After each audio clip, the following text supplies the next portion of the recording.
Mélodie, Ellie, Thomas et Mélodie. 4 volontaires en service civique au sein d'Unicité. Le service civique permet à des jeunes de 16 à 25 ans d'acquérir une expérience dans le domaine associatif. Parmi nos 2 missions, nous sommes en partenariat avec la Poste, où nous aidons les usagers en difficulté dans leur démarche administrative. De ce partenariat est né un projet documentaire présentant quelques associations bordelaises dont le but commun est de lutter contre la précarité. En effet, nous nous sommes rendus compte que les postiers souhaitaient mieux connaître la source de cette précarité ainsi que les personnes la combattant afin de mieux comprendre. Nous souhaitions donc informer les postiers sur un public qu'ils côtoient mais qu'ils ne connaissent pas forcément, ainsi que sur ces personnes luttant au quotidien contre le fléau de la précarité. Nous allons tout d'abord nous présenter. Donc Mélodie Rincon, 23 ans. Je me suis engagée à Unicité pour me faire une idée de social et savoir vers quoi je me tournais. J'ai un BTS en commerce international. Je travaille chaque été comme hôtesse d'accueil dans un camping naturiste. J'aime les voyages, le soleil et les koalas. Je m'appelle Elie Lavigne, j'ai 21 ans. Je me suis engagé à Unicité dans le but d'avoir mon concours d'éducateur spécialisé. Il me fallait de l'expérience. J'ai pendant quelques temps travaillé à droite à gauche dans le domaine du social. J'ai fait une fac de psycho qui n'a pas servi à grand chose. J'aime la vie, la guitare, les voyages, la fête et surtout, je suis complotiste. Thomas Boucher, 24 ans. Je me suis engagé en service civique pour donner un peu de temps aux autres et m'accorder une pause dans mes études. J'ai derrière moi 2 ans d'histoire de l'art. J'aime Schwarzenegger, les fleurs, Stallone, les ornithorynques et je tiens à préciser que, malgré qu'on ne les entende pas, les fleurs crient. Elles ont une petite voix, mais elles crient. Donc Mélodie Poussin, 23 ans. Donc, je me suis engagée à Unicité un peu parce qu'il y avait de la lumière et qu'il faisait chaud concrètement. Hein. Et sinon, j'aime le luxe, les fleurs et la simplicité.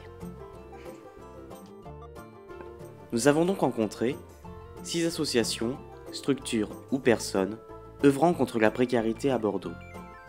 La directrice du PIMS, domiciliée à ce nom, 2 bénévoles du DAC 33, Droit au logement, 2 bénévoles de Promo Femmes, basés à Saint-Michel, le Coffee Bus, tous les jeudis sur la place de la Victoire, David Dumeau, médiateur social pour la communauté roumaine et bulgare, et la chef de service du SAMU social, situé cours de la Marne. Ces multiples associations nous ont permis de faire le tour des problématiques que l'on a pu rencontrer au cours de notre projet. Laissons-les se présenter.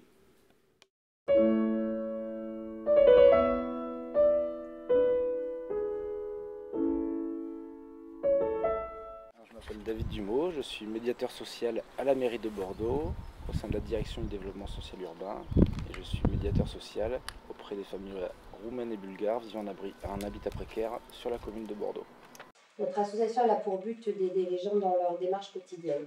Donc on est un lieu d'accueil gratuit sans rendez-vous, les gens viennent et on est là pour déjà les écouter, relever leurs problématiques, les orienter vers le bon interlocuteur, si tant est que ce ne soit pas de notre ressort, parce qu'on travaille aussi avec tout le maillage local, et on fait aussi de la médiation. Notre but, nos différents buts, c'est d'unir et d'organiser les personnes qui sont mal logées, sans logis ou les locataires qui ont des difficultés envers leurs propriétaires, l'arrêt des expulsions sans relogement, le relogement décent de toute famille et personnes mal logées ou sans logis, l'application des lois favorables aux personnes en difficulté de logement ou les locataires, et plus généralement tout ce qui est soutien, formation à toutes les personnes en difficulté de logement. Notre association, c'est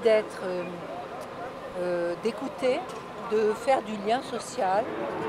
Nous faisons également, nous partageons, nous mettons en fait à l'écoute des personnes et à leur diapason. Ça veut dire que si quelqu'un entre et veut simplement boire son café, tranquillement, on la laisse tranquille. Si elle a envie de parler de la pluie, du beau temps, c'est ce qu'on fait. Si elle a envie d'aller plus loin, de se confier, on est là pour écouter. On est là pour donner des renseignements aussi, puisqu'on le fait avec avec tous les renseignements que nous donne la mairie sur tout ce qui peut se passer au niveau social sur la ville de Bordeaux. Alors, voilà, le SAMU social a pour mission principale d'aller au-devant des personnes les plus précaires, les plus en difficulté, des personnes bien sûr qui sont à la rue, des personnes SDF. Alors ensuite, la mission du SAMU social est quand même d'essayer d'aider les gens à revenir vers les droits communs, sauf qu'on en est parfois bien loin puisqu'on rencontre à Bordeaux une très grande précarité. Homo Femmes est une association qui a pour but d'accompagner les femmes dans leur trajet d'intégration dans la société française. Bon, elles viennent de 65 nationalités, donc beaucoup de richesses, d'échanges de cultures très diverses. Et donc l'objectif, c'est à travers des actions d'alphabétisation, d'apprentissage du français, des actions santé, des actions culturelles, des actions d'insertion socio-professionnelle aussi, de les aider donc à mieux connaître la société française et de pouvoir s'y intégrer mieux, mais aussi d'échanger sur leur propre culture. Il y a une grande richesse dans ces échanges.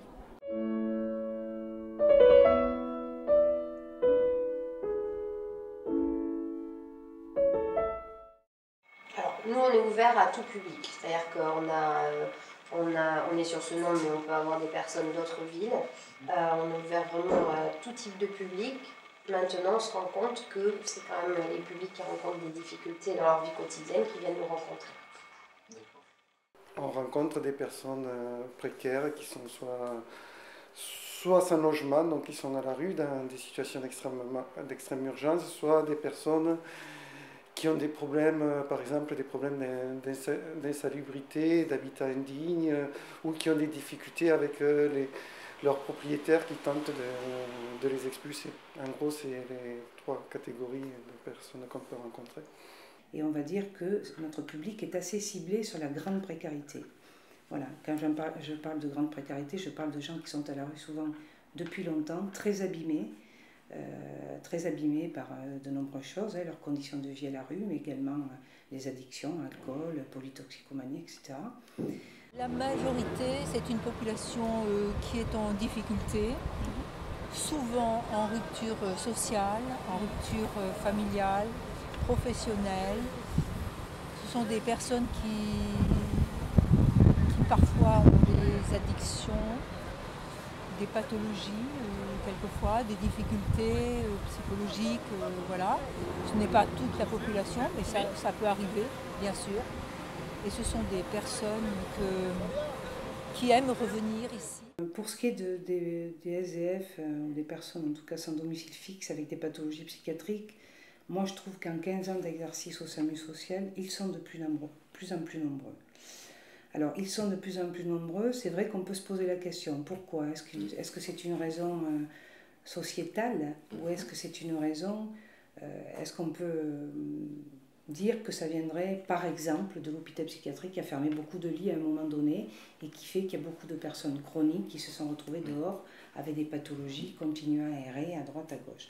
Donc il y a ces deux, après voilà, on ne sait pas trop quelle est la raison principale. En tout cas, on remarque qu'il y en a de plus en plus. C'est une population qui évolue. Au départ, il y avait surtout des populations d'origine maghrébine. D'abord, ce ne sont que des femmes, c'est important de le signaler, d'origine maghrébine au départ. Puis ça s'est beaucoup diversifié, ça s'est élargi au continent africain, beaucoup à l'Europe de l'Est, enfin ce qu'on appelait autrefois l'Europe de l'Est. Et actuellement, les grosses arrivées, c'est plutôt en provenance de Bulgarie et d'Afrique occidentale, française, enfin francophone ou anglophone. Pour redéfinir un petit peu, moi je travaille auprès des familles roumaines et bulgares vivant en habitat précaire. Donc c'est vraiment là, j'interviens auprès des personnes qui vivent dans des squats ou dans des cabanes de fortune. Et donc voilà, ce qui ne veut pas dire que toutes les familles roumaines ou bulgares vivent dans ces conditions-là. Après, il n'y a pas d'effectif précis, on ne travaille pas de faire un recensement quotidien des personnes vivant dans ces conditions. Mais sur 2 ans, le nombre total de personnes auprès de qui j'ai pu travailler est toujours entre 500 et 600 personnes.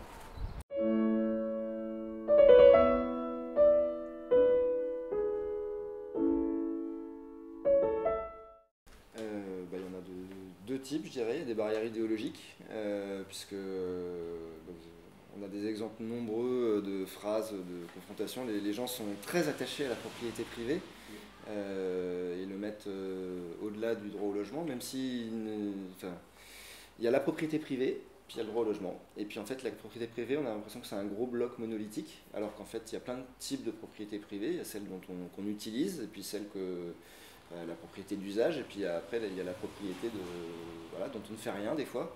Et en fait, à cause de ce blocage, de cette sacralisation de la propriété privée, le droit au logement, il y a des millions de logements vides en France. Donc c'est quand même un gros problème parce qu'il suffirait de pouvoir les avoir à disposition pour loger des gens. Alors, dans l'action de médiation, la notion de barrière, elle est centrale dans le sens où si on développe des actions de médiation, c'est qu'il y a bien des freins ou des barrières qui existent déjà. Donc moi, dans la médiation, les barrières qu'on pourrait rencontrer pourraient être aussi le niveau de maîtrise de français des personnes, leurs conditions de séjour. Actuellement, les ressortissants roumains, bulgares ne sont pas totalement dans l'espace Schengen. Il y a des mesures transitoires qui conditionnent l'accès au travail et donc au séjour des personnes. Et ça, c'est une vraie barrière dans la médiation parce que cela va conditionner le travail qu'on va pouvoir faire avec les familles et aussi auprès des institutions ou des associations. Étant donné que jusqu'en 2014, jusqu'au 1er janvier 2014, les personnes, pour exercer un travail, doivent avoir une autorisation de travail délivrée par la préfecture. Et souvent, nombreux acteurs associatifs ne peuvent accompagner ces familles tant qu'elles ne disposent pas d'un titre de séjour. Et au niveau de la langue, du coup, vous parlez roumain ou bulgare ou est-ce qu'ils se débrouillent totalement en français? Je parle roumain, je parle romanès un petit peu, pas parfaitement, je pense. Et après, je travaille aussi avec des interprètes, avec l'association Intermed. Ça permet aussi de pouvoir dire voilà, je veux pas que mon incapacité linguistique puisse être un biais dans la médiation. La difficulté, c'est qu'on a des adhérents bénéficiaires qui sont très nombreuses à adhérer, mais du fait de la précarité de leur vie, de changements de situation, de nouveaux contrats de travail, de recherche de travail. Donc c'est une population qui est assez mouvante. Et donc c'est très. Vous posiez la question de la difficulté. La difficulté, c'est une fidélisation à long terme. Elles sont fidèles à long terme, parce qu'elles sont inscrites et qu'elles s'inscrivent pour un long terme, mais la régularité des ateliers est quand même un peu aléatoire et pour nous c'est une difficulté parce qu'on fait un projet, elles viennent pas, donc c'est une façon qu'on a de nous adapter en permanence à ces populations-là qui sont... Oui, c'est vrai que c'est certainement dans la fréquentation. La plus grosse difficulté. C'est la plus grosse difficulté.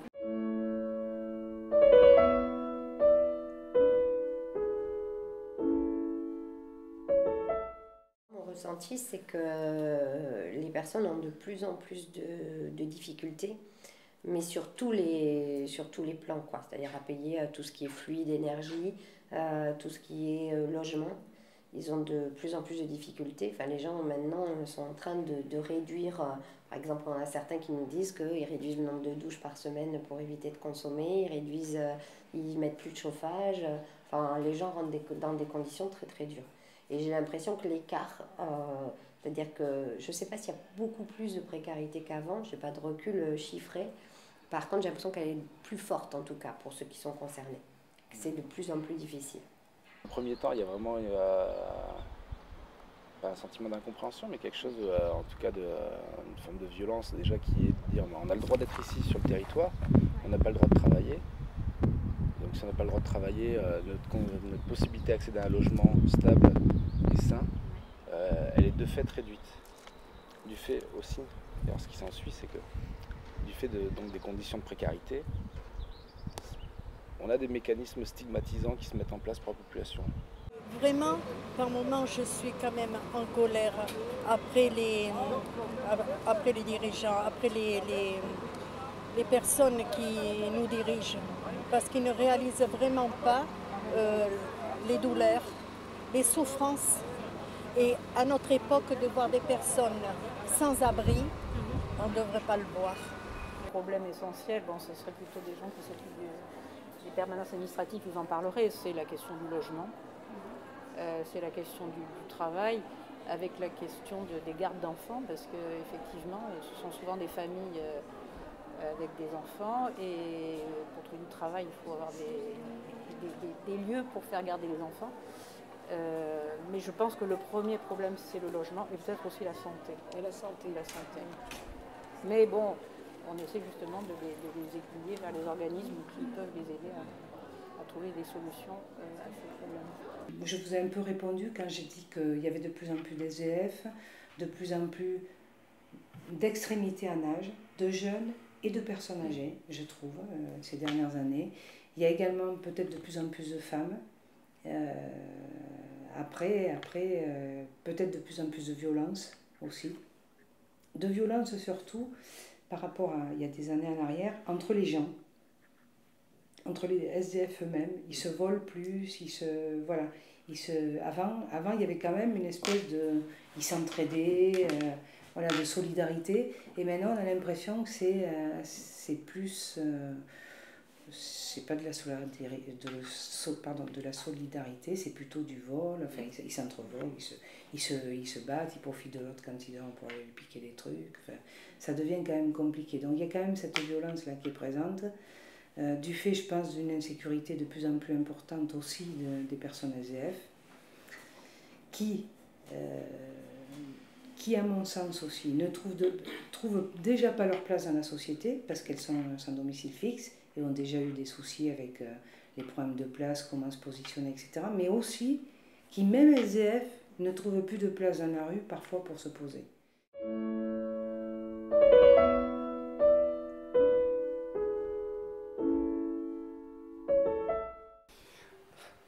Mais l'idéal, ça serait que les dalles n'existent plus, qu'il n'y ait plus personne à la rue, il n'y ait plus personne avec des problèmes de logement.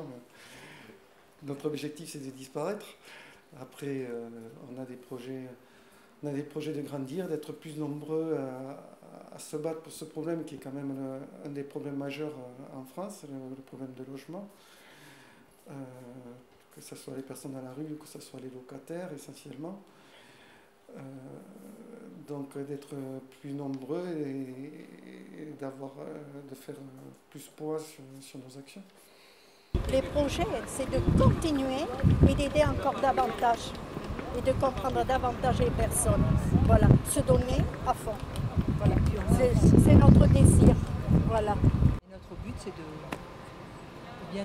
que cela dure, cette pérennité dans le temps qu'on a déjà acquise depuis 8 ans, mais qu'on veut aussi encore développer au fil des ans. On vit un peu au jour le jour avec nos publics. Le projet, c'est le projet qu'on a, le plus grand projet qu'on puisse avoir, c'est celui qu'on a pour nos usagers et pour le bien de nos usagers, c'est-à-dire de les accompagner. Enfin, c'est notre boulot, mais c'est aussi de ce qui nous tient le plus à cœur. On élabore en ce moment des projets de médiation avec les écoles de quartier justement, pour à la fois rencontrer les enseignants, faire une médiation entre les mères et les enfants, les difficultés que peuvent rencontrer les enfants. Et ça dans un projet qui est élaboré par la CAF, qui est élaboré par l'Union européenne. Donc c'est un projet qui est assez global finalement, dans lequel on s'est aperçu qu'on s'y inscrivait naturellement, qu'on y est reconnu, et que finalement on est vraiment dans notre temps et qu'on a les soucis et les projets de notre temps. C'est pour ça qu'on est un peu reconnu par les différentes institutions, on peut dire ça comme ça. Oui, je pense. Alors c'est vrai que d'une part, les squats sont des lieux éphémères. Ici on est sur un ancien lieu squatté, il y a encore une partie pas loin d'ici sur laquelle vivent des familles. Par rapport à la médiation, le but c'est de pouvoir accompagner aussi les personnes quand elles vont se déplacer aussi sur ces nouveaux espaces. Et donc ça c'est vraiment sur le volet avec les familles, mais sur le calendrier même administratif si je peux dire, c'est aussi accompagner l'entrée dans l'espace Schengen, à la fois les familles et les professionnels, qui actuellement sont un peu désarmés par rapport à la législation, mais qui ne le seront plus théoriquement au 1er janvier. Donc voilà, pour moi c'est vraiment les deux enjeux, c'est à la fois pouvoir suivre, avoir une continuité dans le parcours d'insertion, si on peut utiliser le concept aujourd'hui, des familles, en tout cas des familles qui sont volontaires, et à la fois accompagner les professionnels dans la création d'actions, dans l'accompagnement des familles, et notamment regarder des changements de la législation.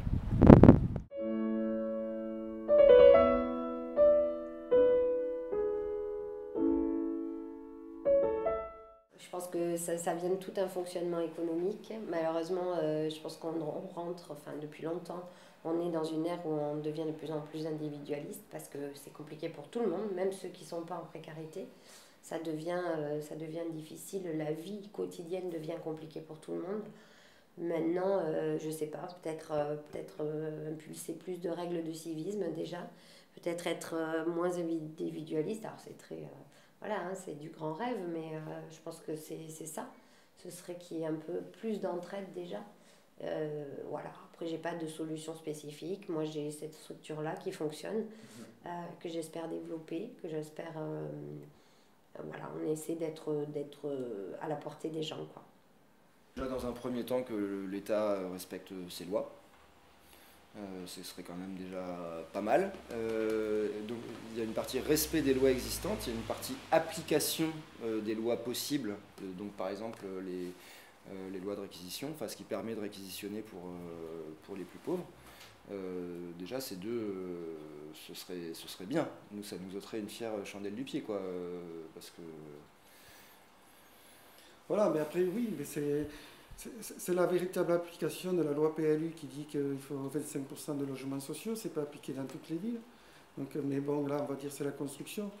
Mais ça pourrait rentrer dans le cadre des réquisitions, puisqu'il y a quand même, on vous l'a dit, énormément de logements vides. Moi, je vois une dernière chose aussi, parce qu'on a parlé beaucoup là, de l'habitat urbain. Il y a aussi des freins énormes à ce qui est de pouvoir construire des maisons en habitat rural, enfin toutes les criminalisations des lois sur les habitats légers, autonomes, éphémères et mobiles. Il y a moyen de se loger, il y a moyen d'avoir des habitats très agréables, très décents, qui nous appartiennent pour 10 ou 15 000 euros par exemple. On n'est même pas dans les logements Borloo à 100 000, là, on est quand même encore 10 fois moins cher.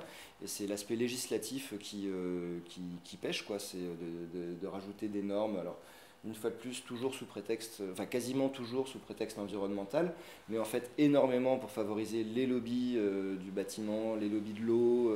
Il faut avoir l'habitation aux normes avec tout. Et du coup, ça, c'est aussi, il n'y a qu'une volonté politique en fait là-dessus. Ça coûte pas cher. Et on essaie d'articuler le plus de solutions possibles. C'est-à-dire que si une personne, par exemple, arrive à avoir une promesse d'embauche, on peut l'accompagner vers la régularisation de l'emploi, pouvant entraîner une régularisation du séjour et pouvoir déboucher sur une sortie du squat, sur un habitat autonome. C'est impossible d'enrayer la précarité, parce que je pense que la précarité a une fonction aussi. Donc je pense que cela n'est pas possible, tout comme... il y a des années en arrière, des dizaines d'années, et même encore parfois, la personne SDF, entre guillemets, du village a une fonction de lien.